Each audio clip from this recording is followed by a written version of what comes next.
வேலு, என்ன இருந்தாலும் உன் சமையல் அடிச்சுக்க ஆலையில வேலு. நீ சமைச்சினா அந்த வாசனை இருக்கே, ஐயோ பா டேய், இங்க வந்து வேலைய ஆரம்பிச்சிட்டியா? பேசாம வேலையை பாடுறா. பக்கோடா சொல்றது உண்மைதான் வேலு. நீ சமைச்சா அதோட சுவையும் மனமும் தனி. ஆனா என்ன, அந்த திருமுருகன் ஹோட்டல்ல இனி அந்த ருசியை யாரு கொடுப்பா?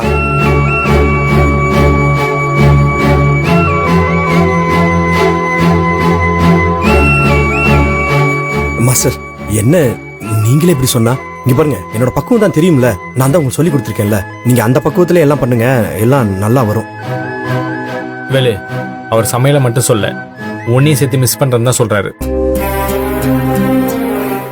உண்மையிலேயே உன்னையும் தங்கச்சியும் நாங்க ரொம்ப மிஸ் பண்றோம். இனிமே அந்த ஹோட்டலுக்கு வரமாட்டல்ல? அண்ணே, நாங்க கண்டிப்பா அங்க வருவோம். அதுதானே நம்மளோட முதல் ஹோட்டல். நீங்க இப்படி எல்லாம் பேசினா மனசுக்கு கஷ்டமா இருக்குன்னு